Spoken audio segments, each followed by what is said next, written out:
Yeah, right. Okay, children, gather round.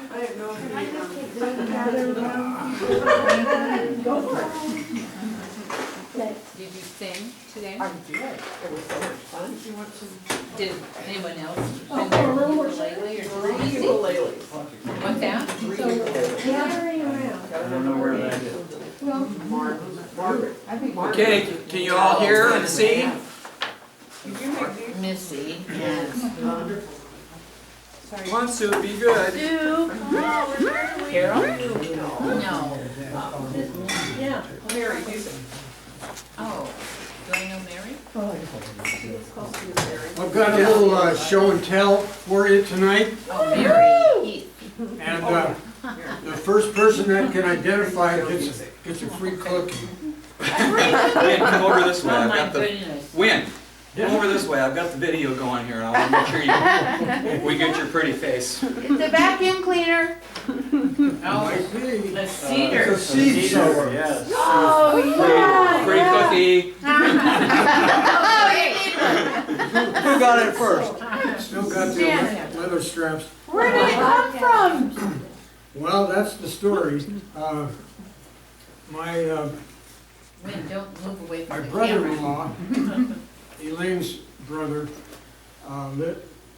stayed down in, they both grew up in Paulsboro, and he stayed there till just about a month ago, and finally had to move, but he had his own museum. It was absolutely, I mean, it was probably 80% logging stuff. But a lot of fishing, and he offered a drag saw to us, a working drag saw, but I can't drive down to Paulsboro again. We'll make arrangements. Yeah, we will. Yeah. Anyway, he asked me to pick out some things that I wanted, and I thought this was kind of the neatest mechanical device. And, so I've labeled it as a gift from Dick Myers and his sister Elaine Anderson, Oh, nice. 2019. Nice. And it needs some work, but we should be able to get in the spring planting. We'll rent I it. needed that last year for I did a little grass seed. Pardon? I did a little grass seed, I needed that last Okay, year. yeah. But you have to put your name on it too, sister of Yeah. Elaine Anderson. Well, actually, my name is on a different one. We have, we're big on cedars right now, but we have the tractor behind cedar. No, it was on On a cart? a wheeled cart. A hand cart. It's got handles on it and stuff like that. Yeah, we got that, and then we just got one around your waist where you just pull it out and seed just like the old days. These are more modern. It looks like it, doesn't it? Oh, That's wow. great. Very cool. Oh. Sally, I think you'd be doing the neighbors' yards as well. Do you want to go ahead with the 1888 Christmas story? I will. Might Oh, as well cool. get right on it, huh? Right, get right on it. We need music in the background.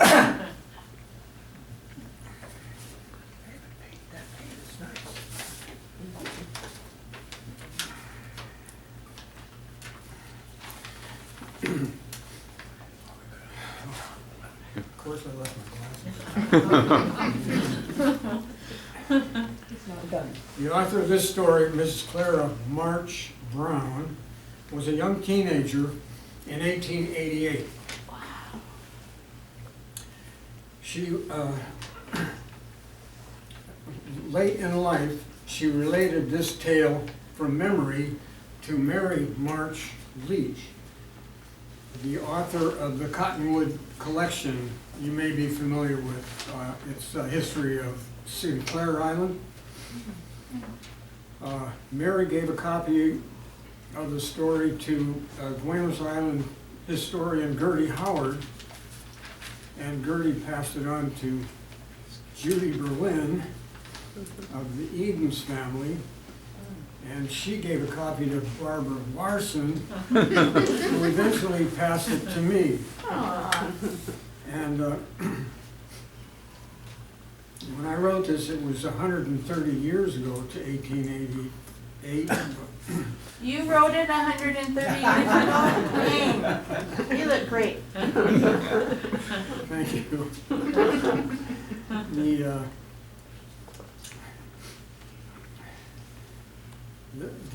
There were 14 families on Guemes at the time. And the only store was Mangan's store and post office at the landing, which even by 1888 was starting to fall in disrepair. The closest stores were actually in LaConner, you know, like a store that sold general goods, even candy and toys and things like that. So.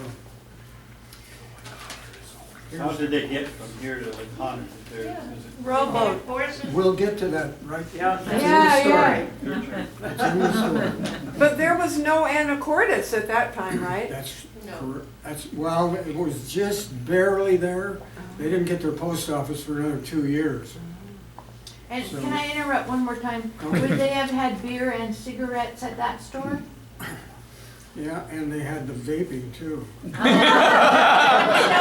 that out, take that out. I'm serious. When the family of B.L. March came to Guemes in the spring of 1888, there were 5 families and 5 bachelors living on the island. The Marches increased the population, making 14 homeowners.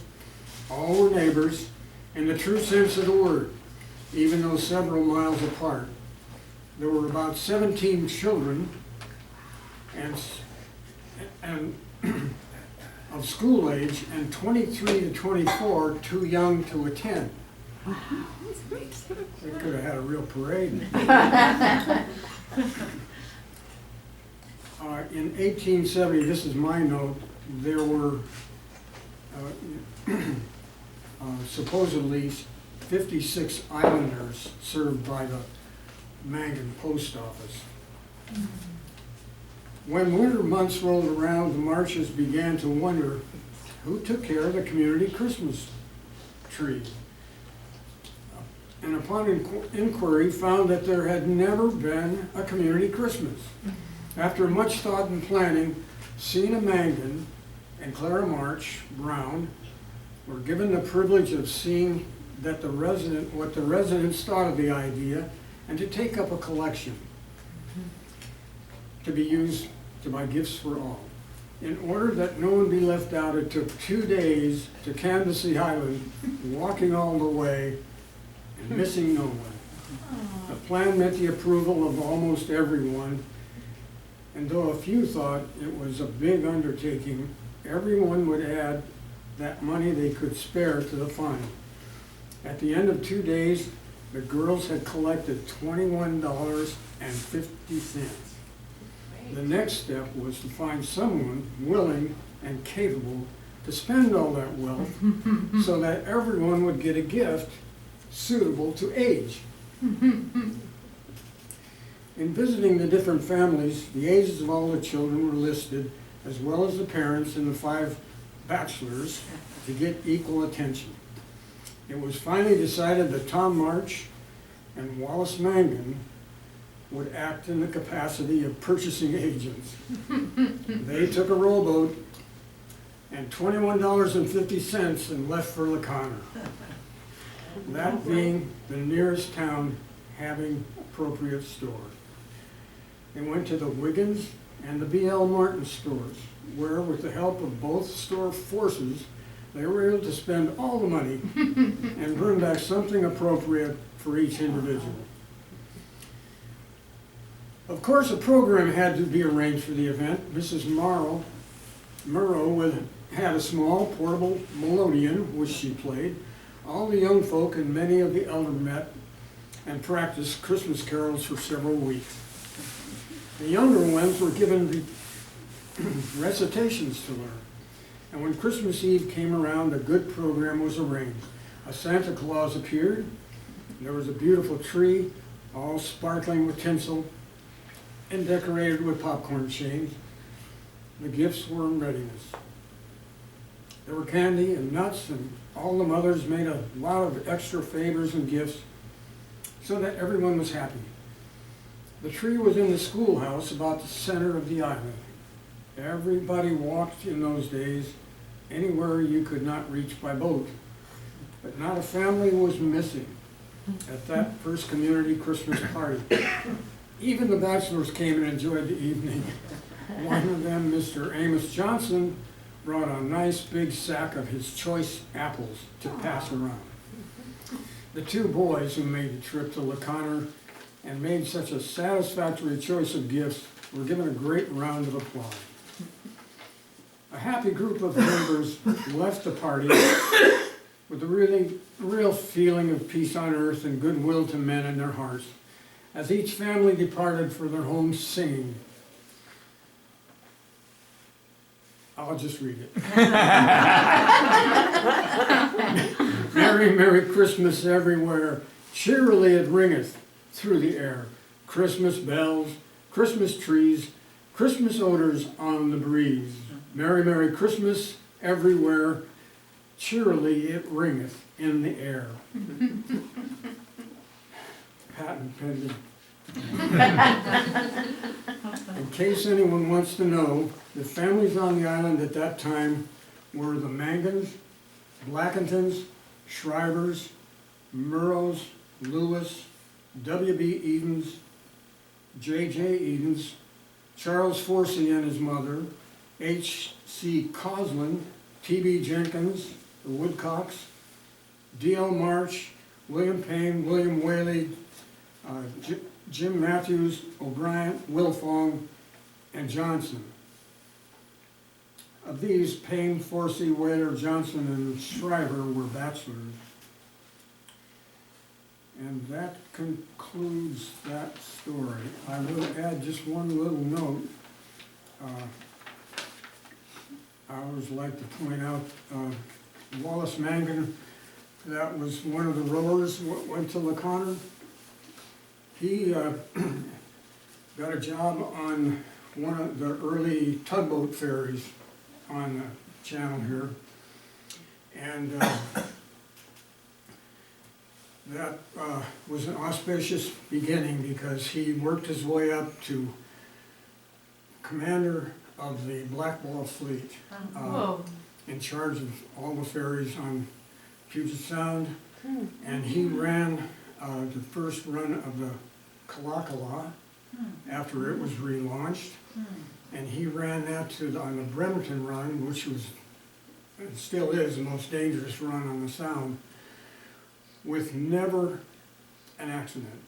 He had the cleanest record in the history of the ferry system. It lives to this day. What makes it dangerous? Pardon? What makes it dangerous? Well, for one thing, especially when he was running, he didn't have any sonar, he didn't have any radar, he had a whistle, and it's foggy. Charlotte and David and Shaw live over on Bremerton now, and they recite that the weather is the most unpredictable thing you can imagine on the whole Sound. It will change just like that, and there's a lot of fog, a lot of rain, of course.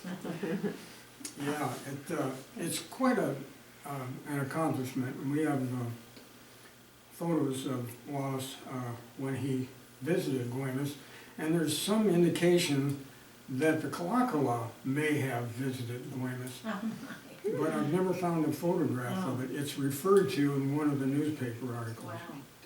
But What year would that have been? 1934, I believe.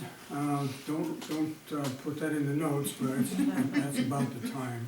Wait, Yeah. who's taking notes?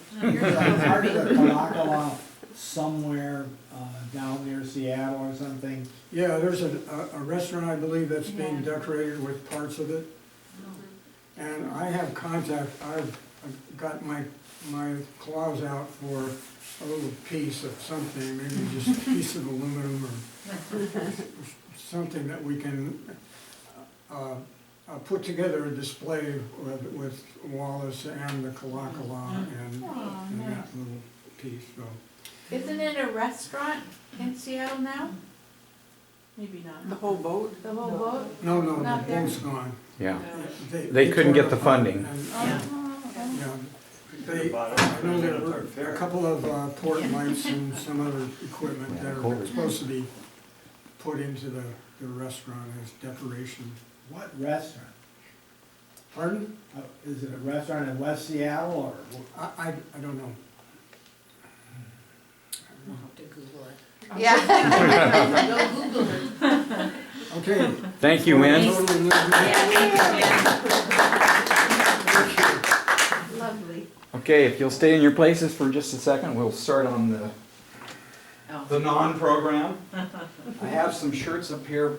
Some people got a sneak preview into the back room, but I left some good stuff out here that I wanted to show. This one here.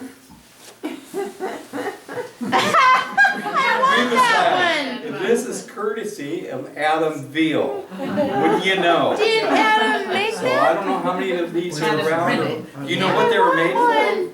Did he just think it was funny and I don't know. made them? Can I have that? I'll ask you, I'll talk to Ed. No, this He's got actually, connections. I think this came from Karen Hancock. Her private collection. So, the next one, also from Karen. Good sense of humor. Wow, wait. Oh, yeah, that's good. It's the Guemes Island Streetwalkers. Oh, that was This good. also came from Parade Karen. one day. There's a big group of them. Good. Yeah, And they used to walk over on West Beach, Yeah. I guess on a daily yeah. thing, and they would just collect people as they went along. Oh, So there was nice. quite a few people involved in that, but I don't know how many shirts. There's probably 15 shirts, maybe. Nice. So, and I don't know how many Adam made, do you? I think he might still have some. Okay, gotta get those, okay? I want one. Yeah. Janice, I want one. I asked first. I'm not an agent. Let me get my notes out here. I know, really. Maybe better than cars. We have a couple of pictures of the streetwalkers. Oh, I guess they have, it's also named on the back, so if you're interested in good. looking Oh, at cool. who they might be, Yeah. there's a couple photos Nice. up here for you to look at. Wasn't there a walking group up on Holiday? I don't They know. used to walk around up there. I don't know, I see the stranger walking Gills. on South Shore all the time. You know anything about that, Don? No, I don't know. Okay, these next two are really special. There's not many of these made. A gal named Lita Nelson, did anybody know Oh, Lita? yeah, yeah. She was the one that stitched Jan, these. right? Okay. Jan and Lita? And these are Yeah. precious, because there's probably maybe 2 or 3 of each of them. And it's Guemes Island, and you can see on this one here, we have I think the quilters here. Are they embroidered, Tom? Are they? Yes. Well, Yes. I mean, it's it's stitching, I incredible. don't know whether you call it embroidery, or I would you call it I embroidery? think so, yeah. Okay. Anyway, the women's club, the book club, and you can see all the little gray-haired people in their chairs up here.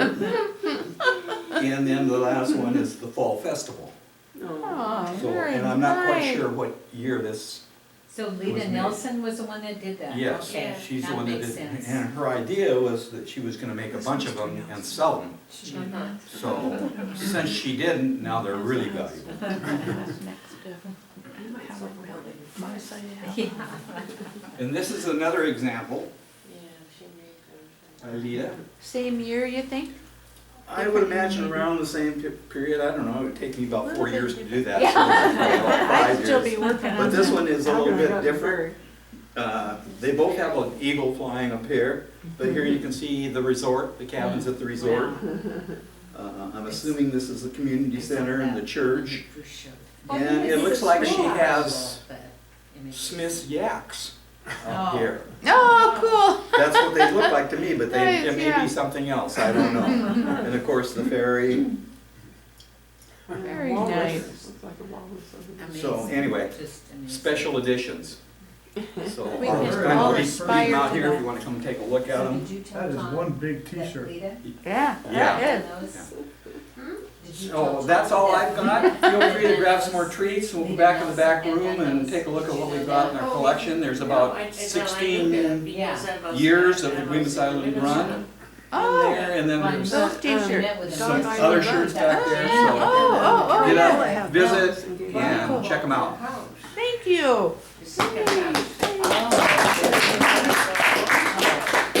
Who hosted Oh, the right. Guemes Island Run? That's right. Yeah. We used to have one at, when did the Guemes Island Run always happen? The dog, wasn't it called Dog Island Run?